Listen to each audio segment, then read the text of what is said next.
Ya, kalau dia lagi libur kerja, dia selalu ke sana, selalu awal. Saya hari Kamis, dia izin hari Kamis minggu kemarin.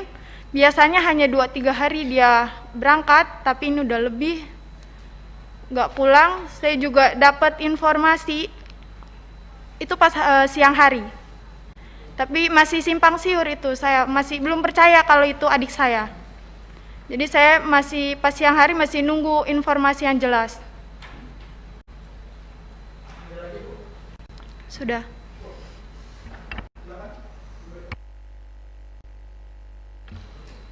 Iya Pak. Kebetulan saya ketemu terakhir dengan adik saya tuh Kamis malam Jumat. Di sana tuh tumben sekali, itu memang beda. Adik saya tuh salaman dengan ibu, dipeluk, dia minta izin, mah doain dede ya. Itu tumben banget. Biasanya dia nggak mau dipeluk karena mungkin udah gede merasa malu. Dan akhirnya, oh ya udah, mau kemana? Mau ngawal Habib ke Megamendung. Di hari Minggu itu saya lupa Sabtu malam Minggu atau Minggu malam Senin itu sempat video call dengan kami, dan itu sehat, dia senyum, lagi ngapain, udah makan atau belum. Lalu ketika di hari Seninnya tiba-tiba ada tim laskar datang ke rumah menanyakan, Davi udah pulang belum? Itu ya bertemu dengan ibu saya karena saya sedang di rumah lagi mengerjakan tugas. Terus belum, kan Davi mengawal. Oh gitu. Ya udah, ibu ke pertamburan dulu yuk. Buat apa? Di situ saya bingung ya. Kebetulan di handphone ada notifikasi berita, saya baca, saya langsung kepikiran adik saya teleponin, terus saya WA-in, terus kok nggak ada kabar, ini kemana? Dan itu berita masih simpang siur, kami tidak tahu kebenarannya itu seperti apa. Dan untuk dibilang lukanya itu subhanallah itu seperti ditembak jarak dekat, karena saya tidak ikut memandikan, karena memang kan kalau dalam Islam memandikan kalau misal laki-laki dengan laki-laki, dan itu kebetulan ayah saya yang akan memandikan. Ayah saya cerita sambil berderai air matanya, sambil, oh ini benar-benar luka tembak tuh di dada ada 3, di punggung itu luka robek seperti diseret. Di jidat ini ada biru seperti dihantam senjata api, yang belakangnya saya kan nggak tahu ya jadi senjata itu seperti apa, di belakangnya ini biru. Tapi alhamdulillahnya muka adik saya itu bersih karena mungkin tidak dipukul di muka, hanya dihantam di badannya 3, di belakangnya itu robek, sampai dikafankan pun darahnya masih mengucur. Subhanallah, itu buat kami sangat luar biasa ya. Itu benar-benar seperti pembantaian, yang berarti kan seperti tidak ada perlawanan di sana. Jadi seperti yang diberitakan itu kan bohong. Itu yang membuat kami, ya Allah, ini saya udah nggak bisa berkata-kata lagi.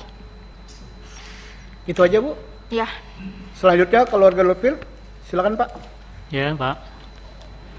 Jadi pertama-tama lagi hari Kamis, anak saya mau berangkat pamit, itu Kamis sore. Bi minta ridhonya, Bi saya mengawal Habib, sama uminya begitu juga. Insya Allah saya ridhoin, yang penting jalan yang benar. Anak saya juga nggak pernah membawa senjata apapun, pisau aja nggak pernah, apalagi pistol Pak. Habis itu berangkat.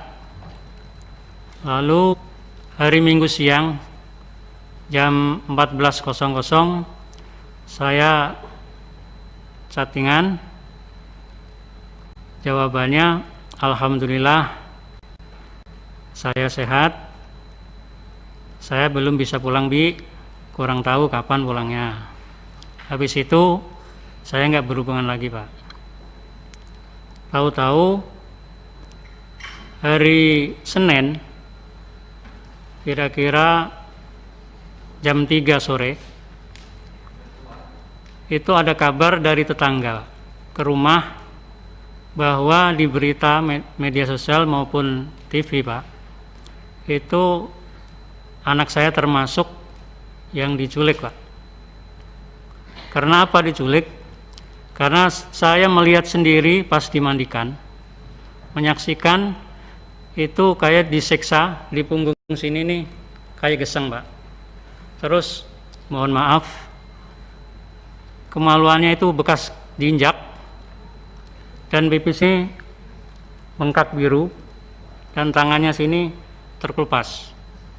Dan juga tembakannya itu dari jarak dekat 4 lubang sini, Pak. Nembus ke belakang semua, Pak. Nauzubillah summa nauzubillah.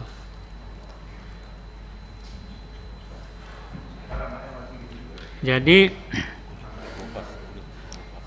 kulitnya juga yang di belakang sama yang sini itu agak terkelupas lagi, agak lebar jadinya. Yang saya ketahui itu mandiin Bang si Aziz. Ya nanti. Jadi menjawab pertanyaan tadi itu cukup seperti Oke. itu kejadiannya. Selanjutnya kiri saya, siapa yang mau bertanya? Pak Adang atau siapa? Wah, itu sisi kanan saya. Oke. Kalau PKS satu aja, Pak. Ya, kalau Bapak bertanya, Santoso. Oke, silakan Pak Santoso. Terima kasih. Assalamualaikum warahmatullahi wabarakatuh.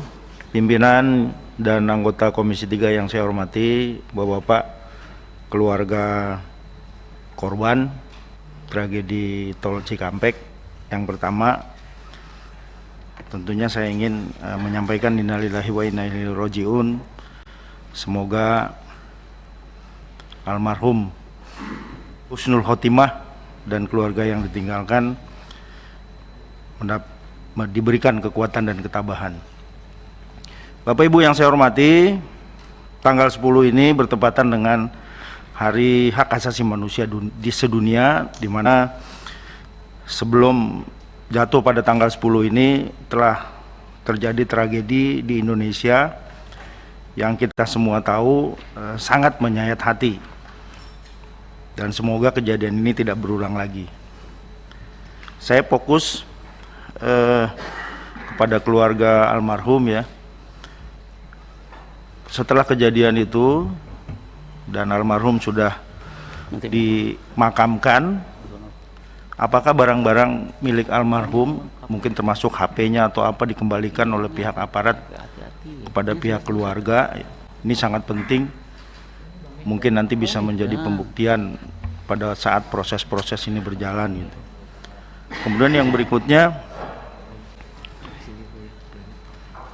saya ingin menanyakan juga, apakah pihak keluarga atas kejadian ini merasa terancam gitu, atau ada yang mengancam gitu?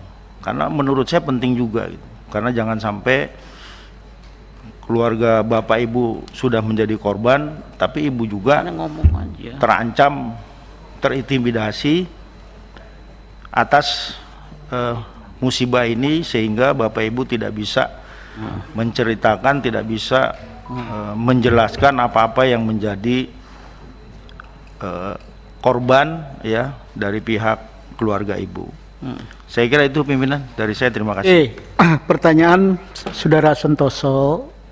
Yang pertama, apakah ada barang almarhum baik Reza, Andi, Lufi, ya, Kadafi itu pada saat jenazah diserahkan, itu ada yang diserahkan HP atau yang lain? Itu pertanyaannya. Yang kedua, ya, apakah ada ancaman-ancaman terhadap keluarga korban? Ya, agar tidak bersaksi atau tidak ini, tidak menuntut dan macam-macam, ada nggak itu? Itu kan Oke, silakan mulai orang tua Pak Lufil, almarhum Lufil. Ya, terima kasih. Sampaikan bahwasanya barang-barangnya itu KTP pun nggak ada. KTP pun nggak ada, apalagi HP atau tasnya. Biasa itu anak saya bawa tas yang kecil itu buat HP dan lain-lainnya. Jadi KTP pun enggak, atau pakaian juga enggak. Yang keduanya, tadi ada ancaman dan macam-macam, Pak? Saya cuma curiga, kecurigaan saya sendiri, jadi kayak terancam. Jadi banyak wartawan yang tidak jelas gitu, atau orang yang tidak jelas mau menanya yang macam-macam gitu. Tapi insya Allah saya berteguh bahwa saya nggak akan menjawab di situ walaupun ada ancaman apapun. Itu terima kasih. Itu saya. Oke, silakan. Yang mewakili almarhum Qaddafi, silakan. Pertanyaannya ada dua, Bu. Ada barang almarhum Qaddafi nggak? Yang kedua, ada ancaman nggak? Silakan. Ya. Ini juga yang akan saya tanyakan sebenarnya pimpinan. Kami keluarga tidak diberikan barang-barang Qaddafi, handphone, tas, dompet itu tidak ada sama sekali. Dan kami juga semalam sempat saya tanyakan, ini apakah memang ada barang-barang yang diberikan? Maksudnya agar kami bisa tahu ya handphonenya, karena di handphone itu juga kan pasti ada foto kami keluarga dan yang lainnya. Lalu untuk ancaman, untuk sampai saat ini alhamdulillah memang tidak ada.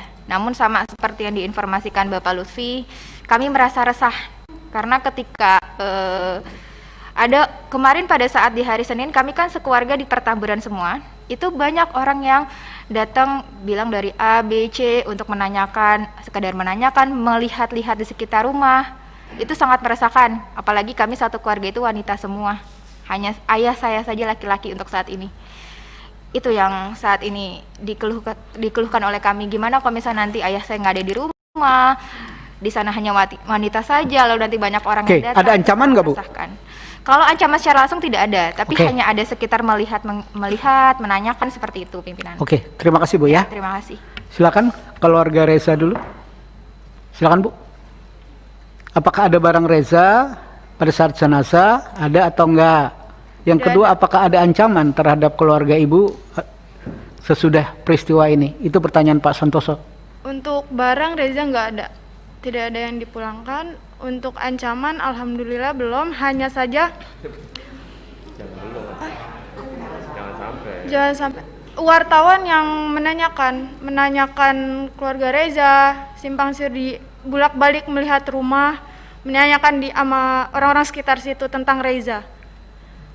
Karena kita juga resah, sama saya seperti Qaddafi. Saya laki-laki di rumah hanya satu, abang saya. Saya di rumah berempat, perempuan satu balita. Kami hanya merasakan resah. Terima kasih. Terima kasih. Keluarga Andi, silakan Pak. Ya, terima kasih Pak Ketua. Sebetulnya sama Pak, ya dari teman-teman semua perwakilan, nggak ada satupun barang yang saya terima ya punya almarhum, bahkan itu masih aktif loh Pak. Iya, saya bingung, itu masih aktif loh. Nah itulah, cobalah kalau bisa itu barang-barangnya itu dikembalikan seharusnya Pak. Iya. Untuk ancaman saat ini sih enggak, cuman banyak aja yang nanya gitu Pak. Sama lah, jadi bikin resah juga gitu. Terima kasih Pak. Terima kasih. Selanjutnya virtual. Siapa yang mau bertanya? Pimpinan satu aja satu. Bentar. Virtual dulu, virtual. Silakan. Apa dulu pimpinan? Ada yang mau bertanya? Saya Taufik, boleh? Pak Taufik. Ya. Oke, silakan Pak Taufik. Baik. Baik, terima kasih pimpinan atas waktunya. Saya mengucapkan terima kasih atas informasi yang telah diberikan dalam kesempatan pada hari ini. Ya, tentu kita tadi mendengarkan dengan dan pertama-tama saya juga mengucapkan turut berbelasungkawa atas kehilangan anggota keluarga yang dikasihi, dan tentunya seperti juga dalam kesempatan hari ini Komisi 3 akan mengumpulkan informasi ya dari berbagai pihak agar kita semua mendapatkan bahan yang komprehensif untuk kemudian mungkin bisa mengambil langkah-langkah yang sesuai kewenangan yang dimiliki oleh Komisi 3. Nah, seperti yang saya ketahui saat ini Komnas HAM telah membentuk tim, kemudian Propam Mabes Polri pun juga sedang melakukan pemeriksaan. Oleh karena itu penting bagi kita semua untuk mendapatkan hasil berupa misalnya informasi mengenai peluru yang digunakan, jarak tembaknya, yang tentunya harus berdasarkan uji balistik. Kemudian kondisi jenazah yang kita harus ketahui dengan hasil dari otopsi, ya, yang gunanya mungkin kita bisa melihat arah tembakannya seperti apa, jaraknya seberapa jauh, dan analisis terhadap kondisi penembakannya yang terjadi itu gambarannya seperti apa, tentu didasarkan pada... Sebentar Pak Taufik, rapat kita Pak nanti Pak. Ya, oke. Rapat komisi Pak, tidak perlu disampaikan, ini kita mengelaborasi kira-kira apa yang berkaitan dengan almarhum tersebut. Baik. Menguliahi keluarga yang lagi juga karena musibah. Langsung saja Pak. Pimpinan. Jadi karena itu titik tekan saya adalah pada soal informasi. Nah, pertanyaan saya adalah apakah dari keluarga korban sudah ada penjelasan khusus yang diberikan oleh kepolisian? Mungkin ada perwakilan dari kepolisian yang datang kepada keluarga korban untuk menerangkan beberapa hal secara langsung, atau kalaupun belum ada, mungkin karena kondisinya masih tegang seperti ini atau masih terlalu dekat waktunya, saya juga menyarankan pada keluarga korban, mungkin juga dengan tim pendamping, di sini ada Bang Ahmad Midan dan kawan-kawan ya, untuk bisa membuka komunikasi juga dengan Propam Mabes Polri ya, untuk menanyakan hal-hal yang tadi sempat ditanyakan, bagaimana dengan barang-barang yang ada dimiliki oleh korban, kemudian apa saja tindak lanjut nanti dari Propam. Menurut saya komunikasi seperti ini pun juga tidak ada salahnya untuk dibuka antara keluarga korban dengan pihak Propam Mabes Polri. Demikian pimpinan, terima kasih. Terima kasih Pak Taufik. Ada Taufik ya, yang berkaitan dengan korban.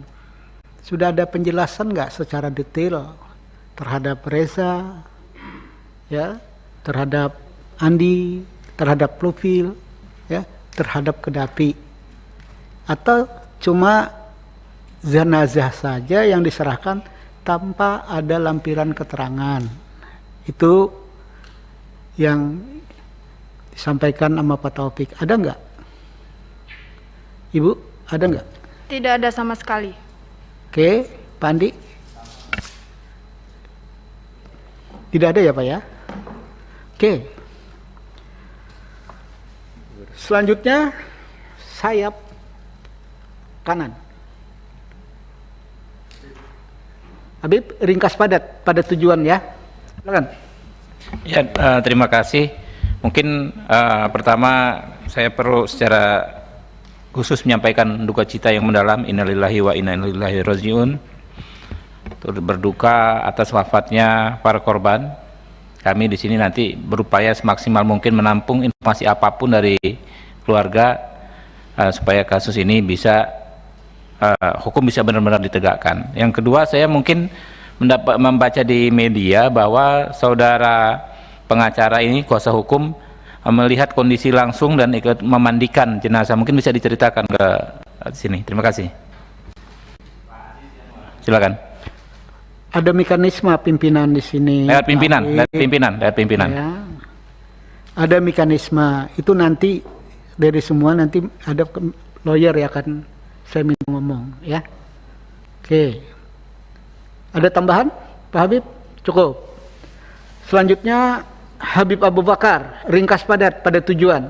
Ya, panjang dikit bolehlah karena kasusnya besar. Jangan panjang-panjang, Pak. Bismillahirrahmanirrahim. Assalamualaikum warahmatullahi wabarakatuh. Iza asabatkum musibah qalu inna lillahi wa inna ilaihi rajiun.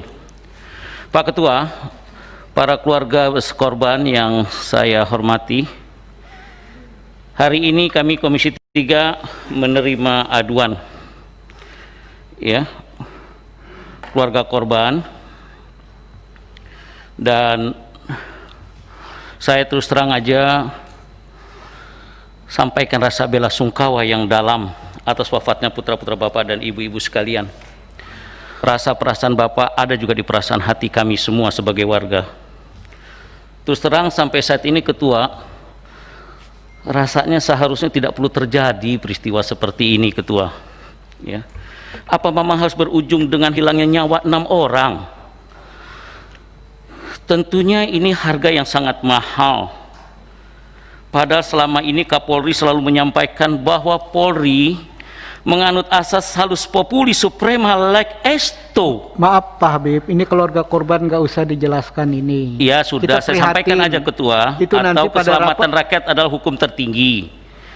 Saya juga menyampaikan terima kasih pada bapak-bapak dan ibu-ibu sekalian atas kehadirannya di Komisi 3 ini. Kehadiran bapak-bapak dan ibu-ibu sekalian ini menunjukkan ya 3 hal.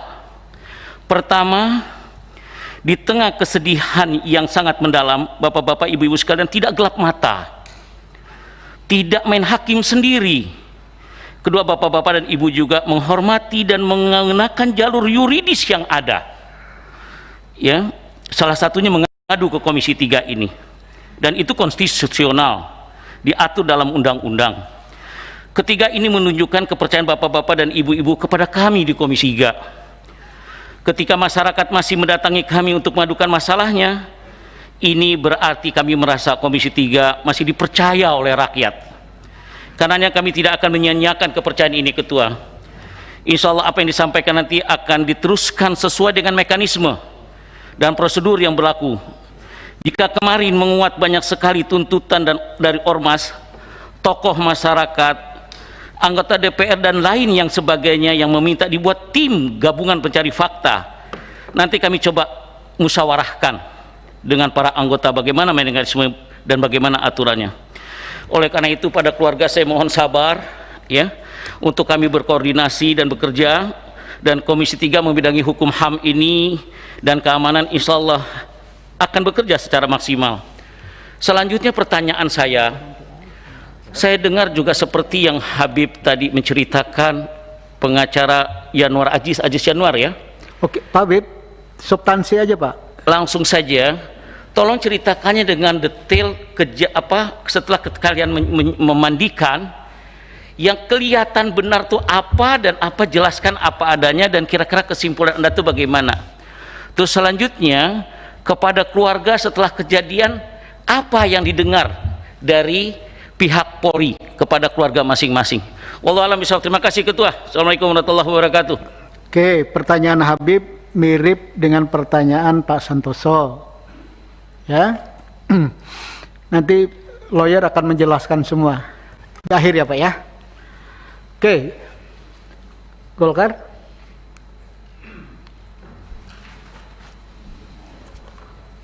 Terima kasih pimpinan. Yang saya hormati pimpinan dan anggota Komisi 3, yang saya hormati para keluarga korban. Pertama-tama saya mengucapkan turut berduka cita yang sedalam-dalamnya atas berpulangnya ke rahmatullah anak keponakan kita yang telah mendahului. Yang kedua, saya juga mengucapkan terima kasih atas kepercayaan yang diberikan oleh para keluarga korban kepada Komisi 3 untuk mencari sebuah keadilan di sini melalui beberapa langkah-langkah yang akan dilakukan sesuai dengan tupoksi yang ada di Komisi 3. Yang ketiga adalah pertanyaan saya. Apakah di antara keluarga yang hadir atau pengacara yang hadir pada hari ini, adakah yang ikut dalam rombongan sehingga bisa menceritakan kepada kami secara langsung? Itu yang pertama pertanyaan saya. Adakah yang hadir di sini? Yang hadir ya, yang hadir, supaya bisa menceritakan peristiwa kejadian yang sebenarnya pada saat kejadian. Itu pertanyaan saya. Yang kedua pertanyaan saya adalah, kalau memang tidak kakaknya, saudaranya yang tidak menyaksikan langsung, sudah pernahkah ada komunikasi kepada yang hadir langsung di TKP, yang menyaksikan, yang mendengarkan kejadian itu? Apakah sudah mendengarkan langsung dari yang ada di TKP pada saat itu, supaya kita bisa mendapatkan kira-kira penjelasan yang benar-benar faktual. Itu yang harapan kita. Saya kira hanya 2 pertanyaan saya, Pak Ketua. Terima kasih. Assalamualaikum warahmatullahi wabarakatuh. Terima kasih. Silakan dari keluarga Lupil dulu. Pertanyaan Pak Supriyansa dari Golkar. Iya, terima kasih Pak Ketua. Jadi belum ada sama sekali. Jadi semuanya itu memang belum. Saya nggak bisa tidak berhubungan sama orang yang menyaksikan. Saya tidak berhubungan. Karena mungkin masalah medsos saya kurang tahu Pak gitu. Jadi itu aja, terima kasih.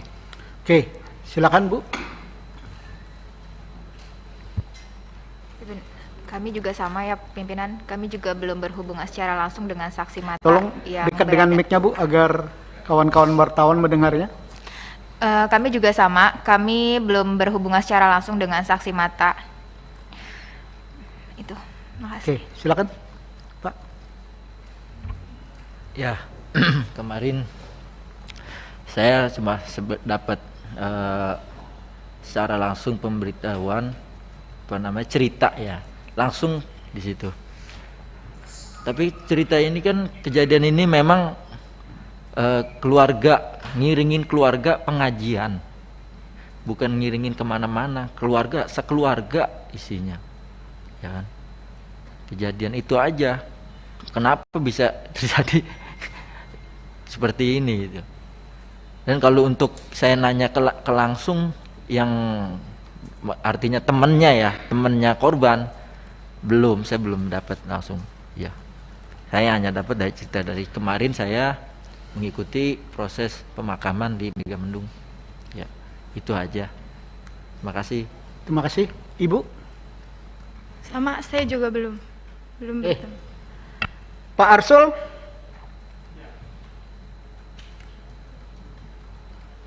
Terima kasih pimpinan atas kesempatan yang diberikan.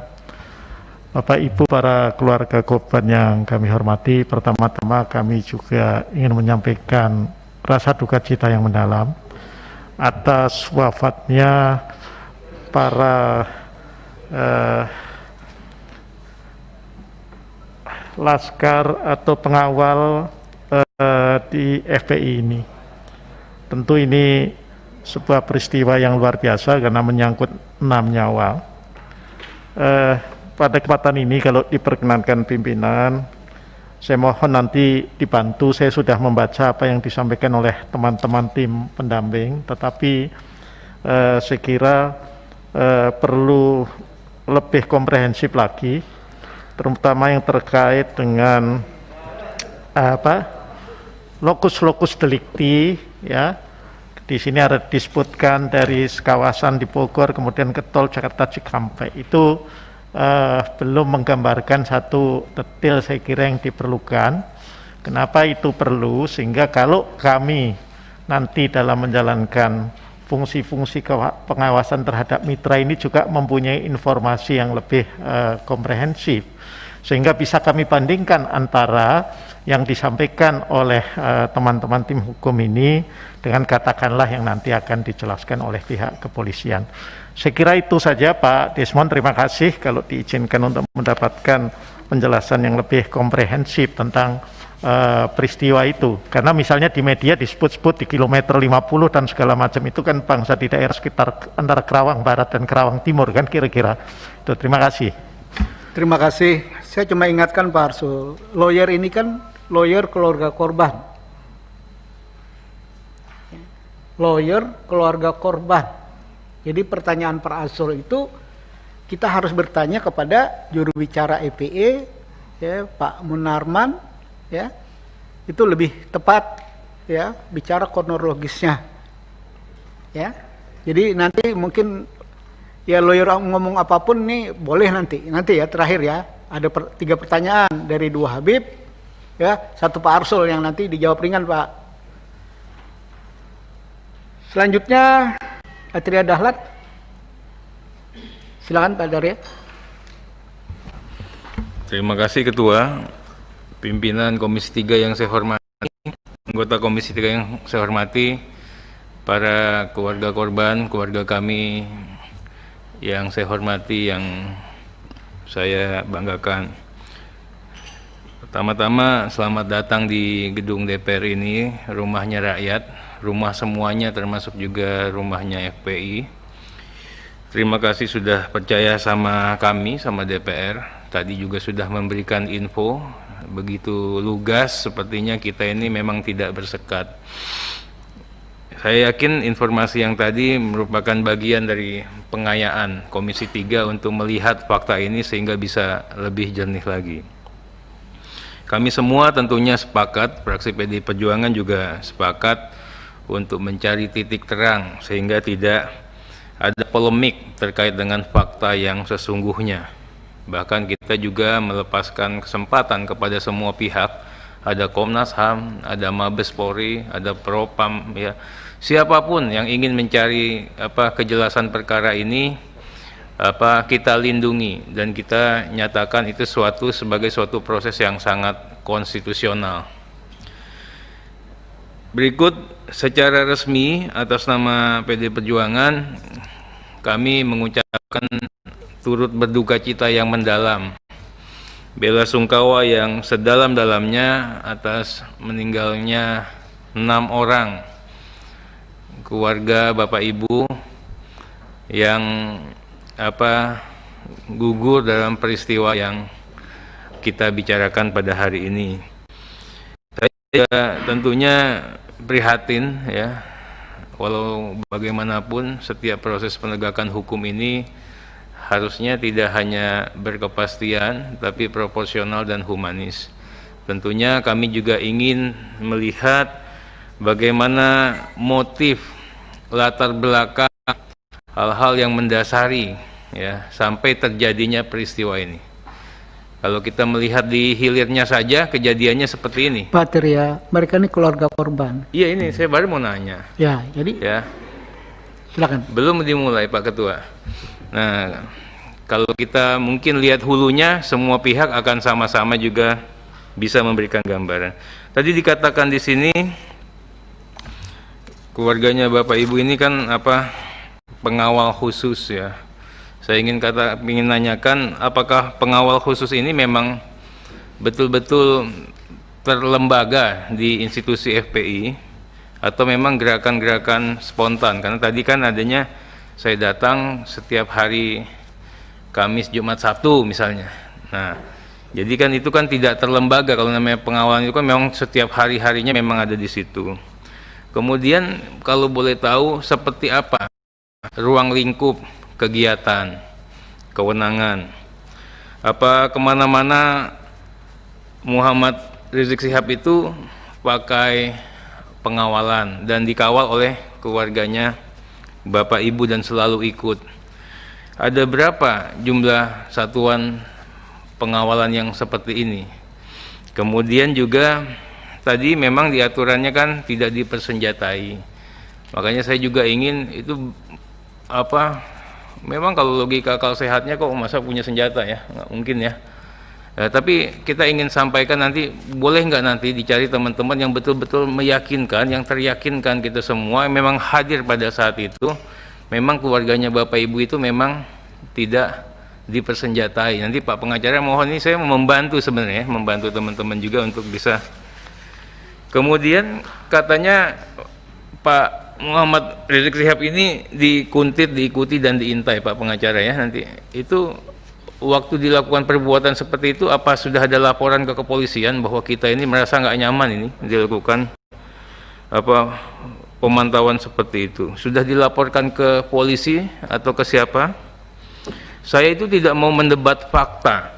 Yang satu bilang bawa senjata, yang satu bilang tidak bawa senjata di hadapan Bapak Ibu.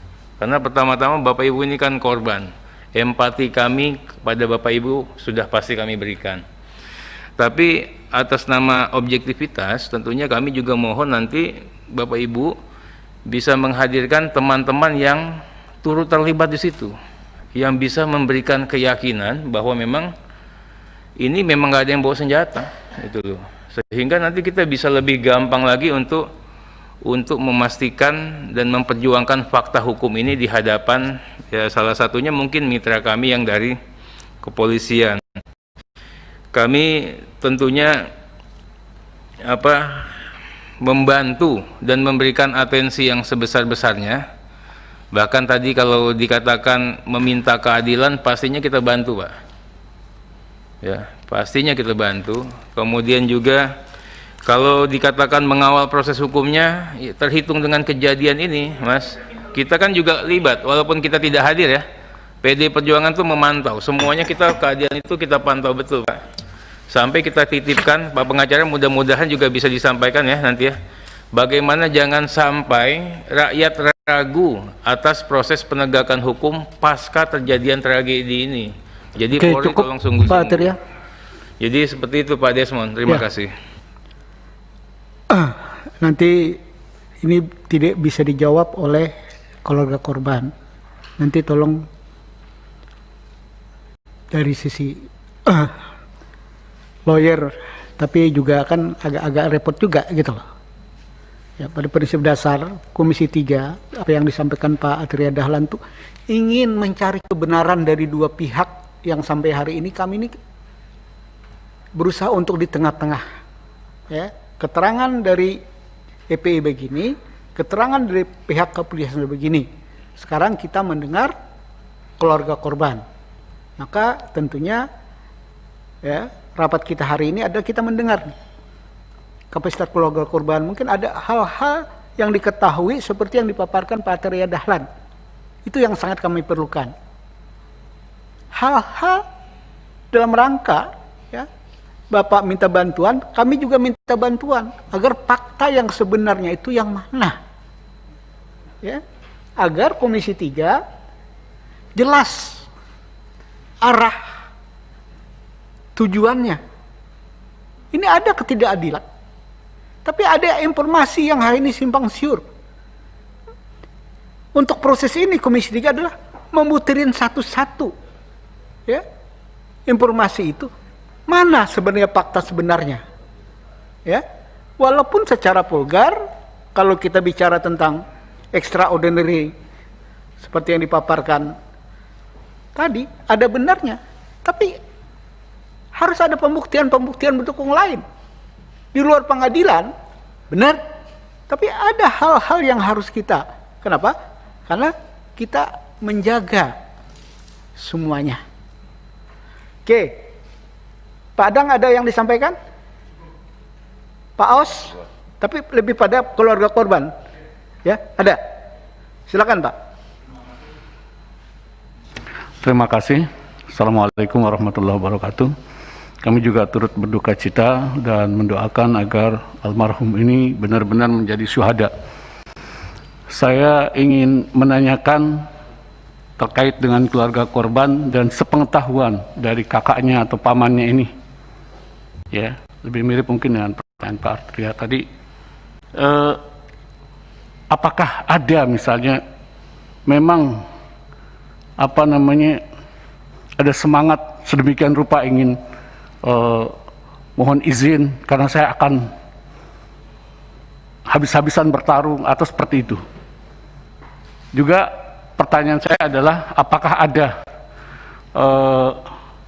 pernah mengetahui gitu berapa lama mereka menjadi pengawal dari Imam Besar Habib Rizik Syihab, berapa lama apakah mereka dilatih khusus untuk itu atau bagaimana?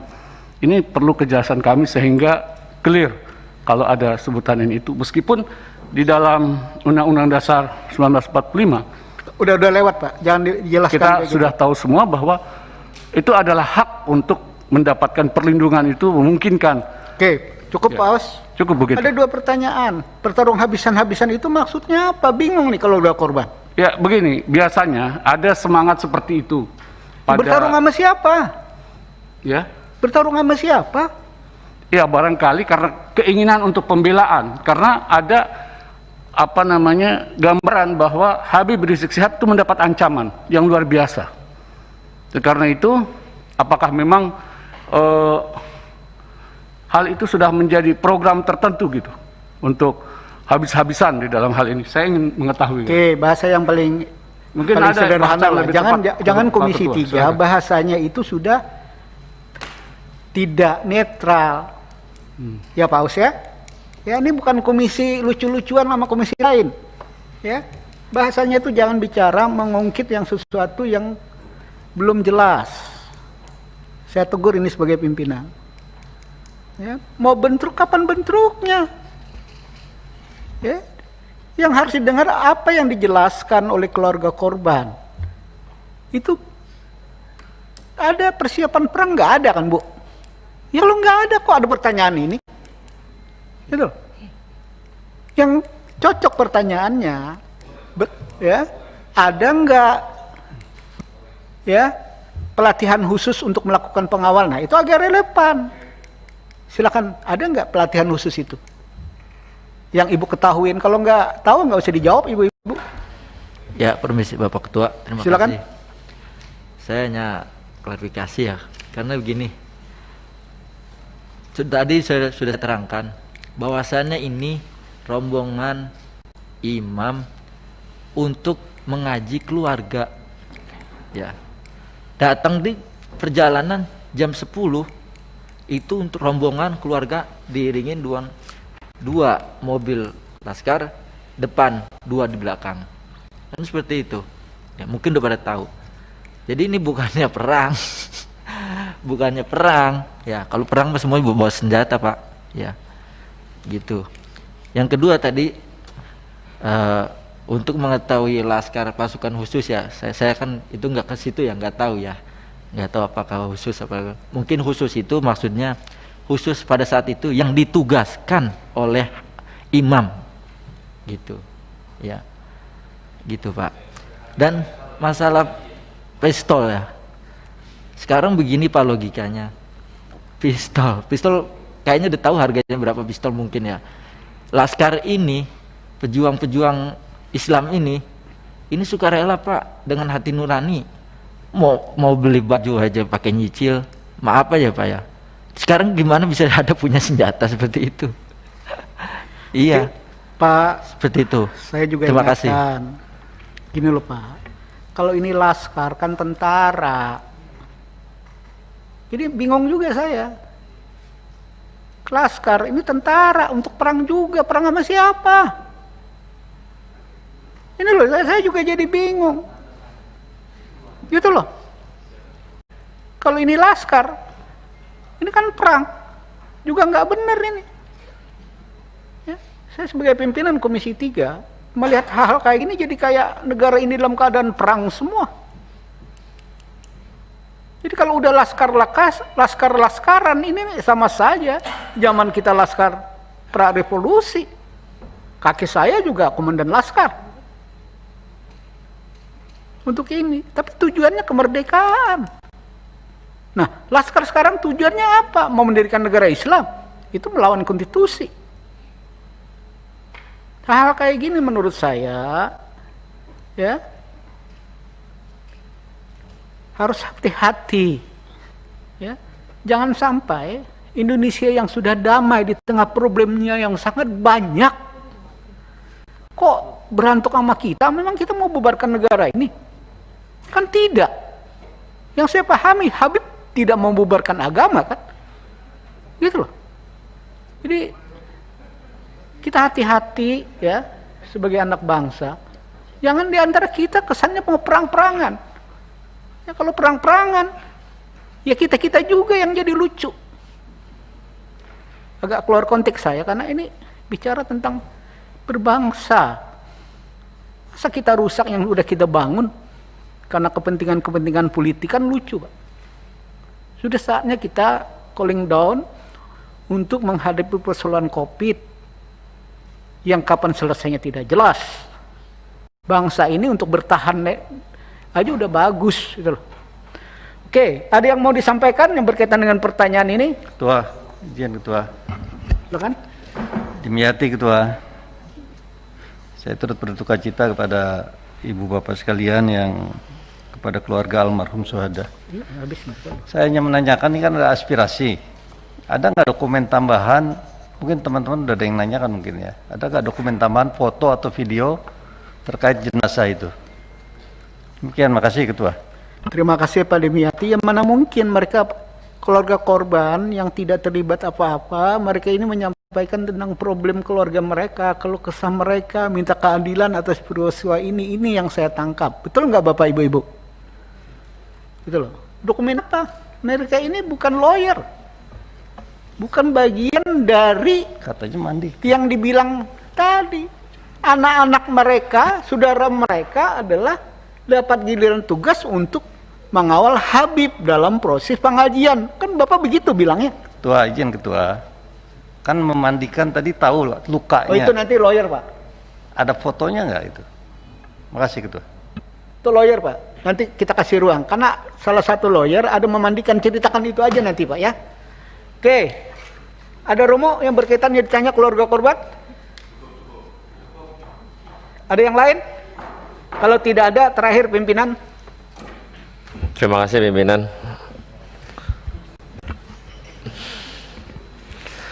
Yang pertama, untuk para keluarga korban, saya turut berduka cita yang dalam.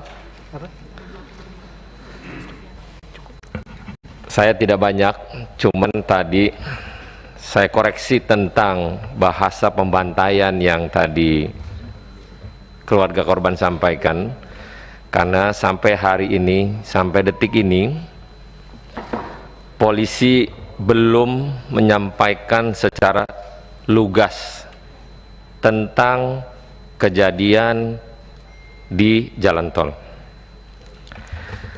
Bapak Ibu perlu bersedih benar bila mana pun terjadi dengan keluarga saya demikian. Tapi karena ini adalah negara hukum, maka kita ikuti proses hukum yang dilakukan oleh kepolisian. Bapak datang ke Komisi 3 memberikan aspirasi luar biasa, kami bangga. Tapi kami belum bisa memberikan keputusan apapun. Tapi kita akan memberikan keputusan setelah polisi memberikan lembaran transparansi apa yang telah dilakukan pada malam penembakan tersebut. Pertanyaan saya, Bapak Ibu, keluarga korban, yang saya dengar ada 10 orang pendamping Muhammad Rizik Syihab yang katanya yang 4 orang kabur, katanya mengamankan Muhammad Rizik Syihab. Pertanyaan saya, mungkin ini bisa dijawab oleh keluarga korban atau dari lawyer, kemanakah Rizik Syihab berada? Itu pertama.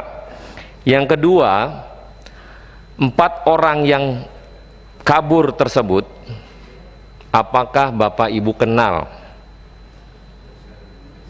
Dan pernah nggak komunikasi dengan keluarga atau memang Bapak Ibu kenal juga?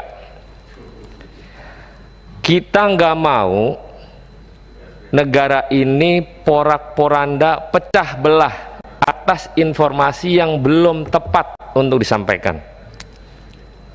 Kita memahami kesedihan, kepedihan yang Bapak Ibu berikan, tapi minimal kita dalam konteks Komisi 3 adalah menerima keluhan Bapak Ibu untuk mencari keadilan.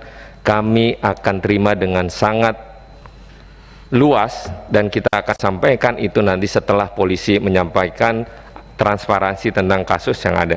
Mungkin itu pimpinan, terima kasih.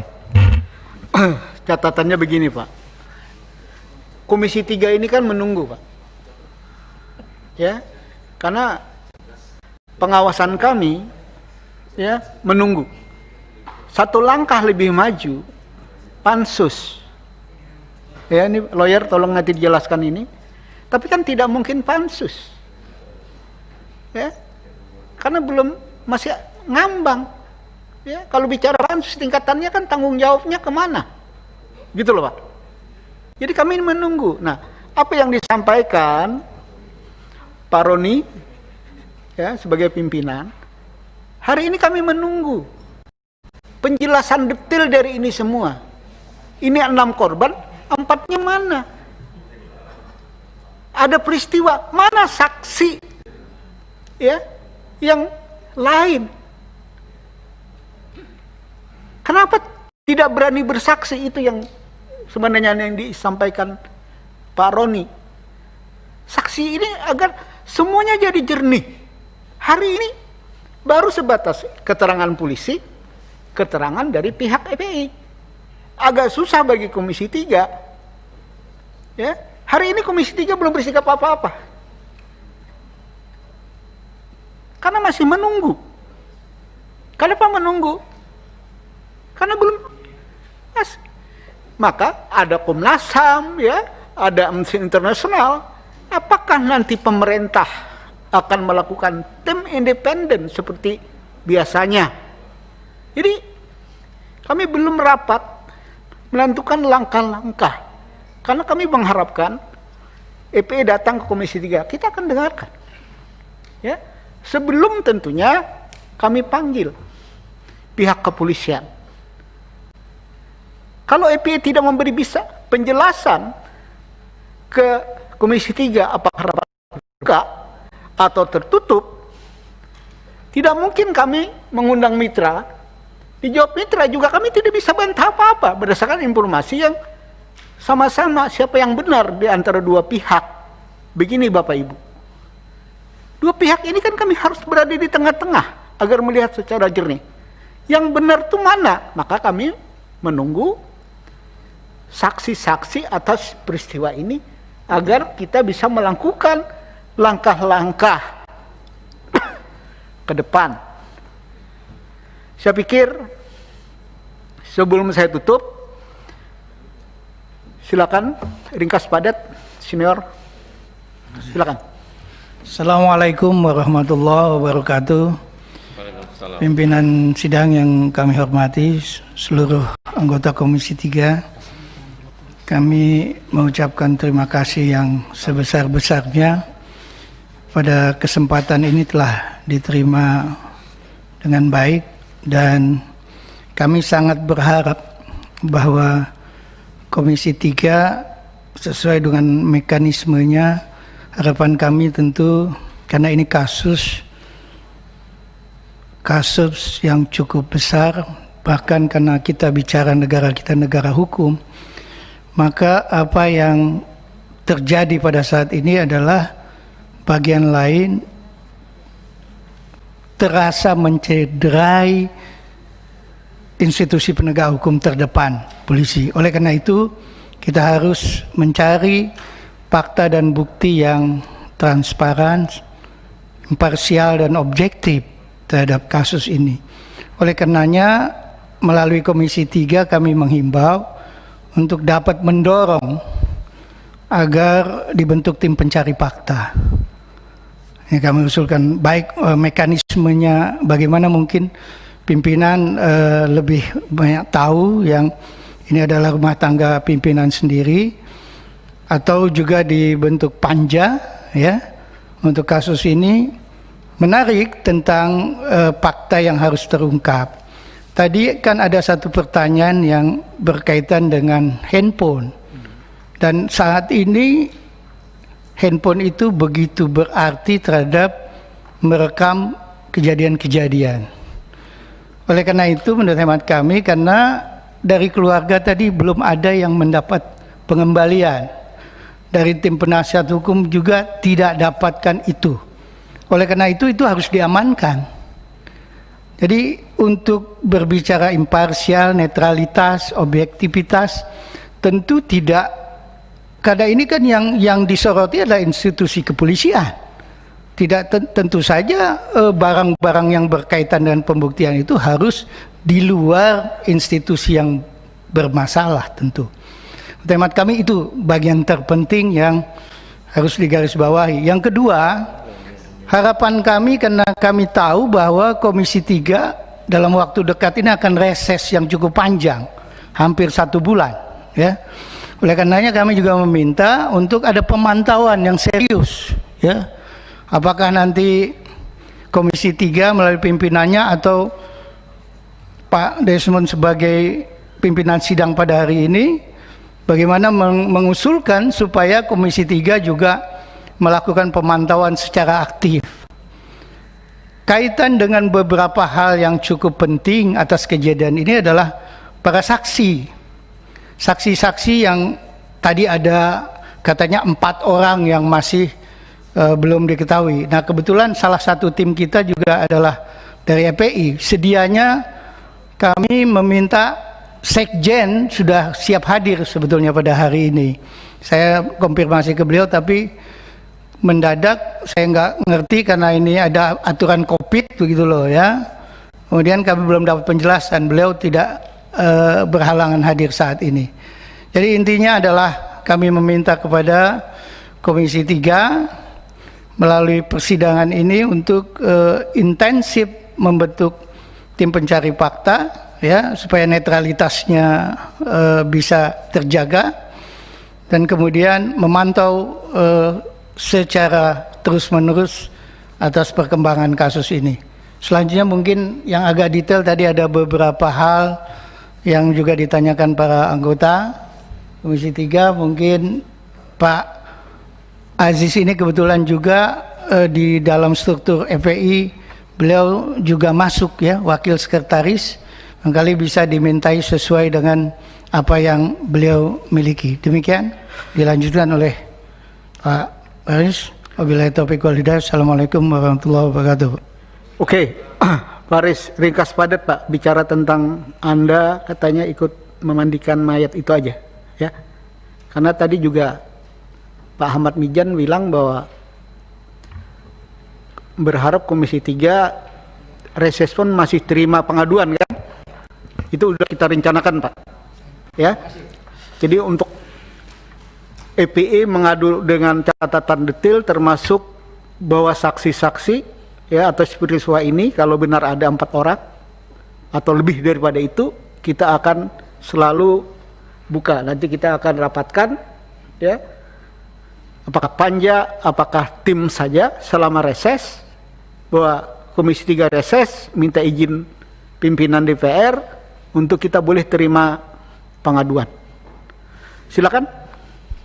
Terima kasih pimpinan. Mohon izin saya sedikit tanggapi satu-satu tapi singkat saja. Nah, ringkas yang saja. pertama, lokusnya itu dari Perumahan The Nature Mutiara Sentul ke arah Kerawang. Tadi dari Bapak anggota Dewan ada pertanyaan demikian. Kemudian selanjutnya memang sejak 2 hari itu di lokasi sudah ada yang mengikuti dan memantau kondisi di Perumahan The Nature Mutiara itu, ada mencurigakan.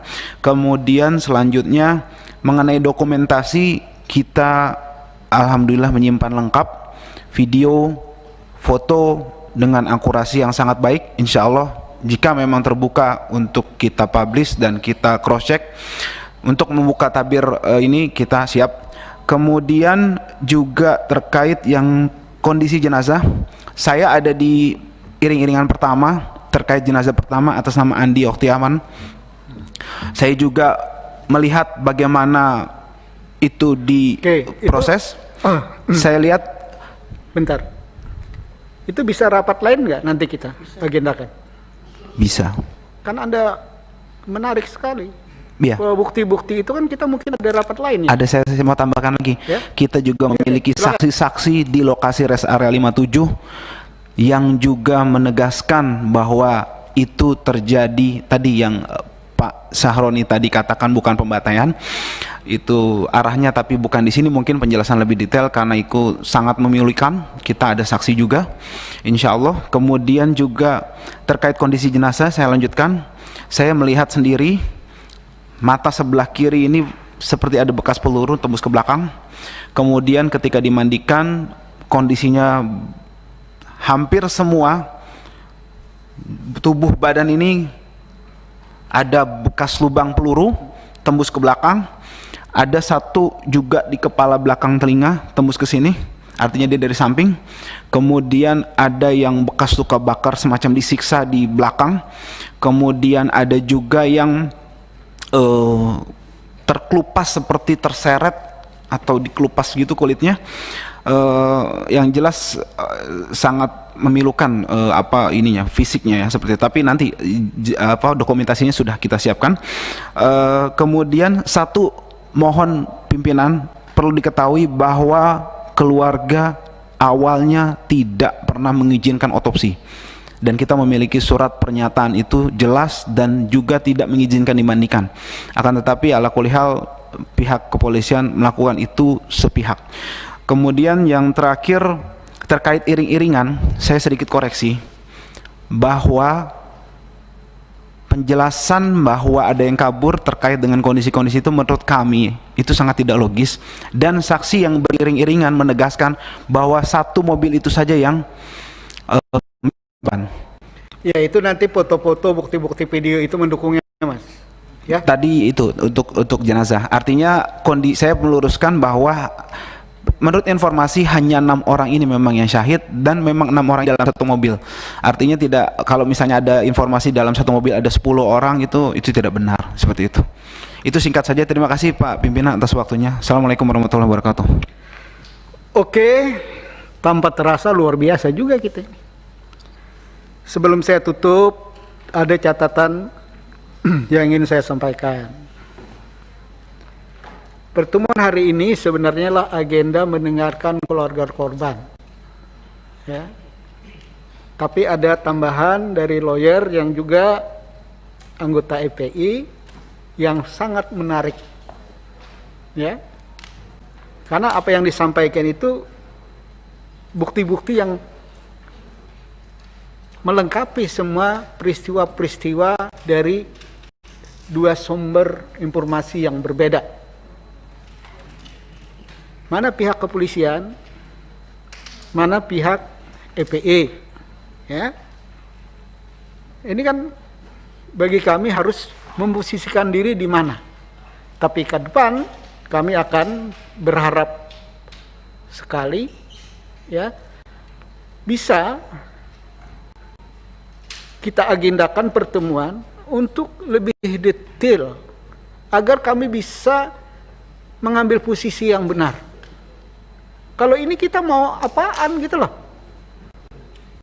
ya, mau ngapain jadi bingung sebenarnya.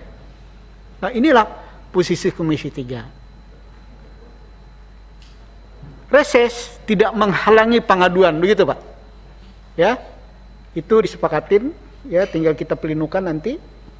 Ya. Untuk itu, saya pikir rapat hari ini banyak hal kita dapatkan dari keluarga korban, dari lawyer. Ya. Tentunya catatan bagi kita, Komisi 3, banyak catatan-catatan sebagai pembanding untuk di rapat-rapat Komisi 3 yang akan datang. Cukup sampai sekian pertemuan kita hari ini. Wassalamualaikum warahmatullahi wabarakatuh.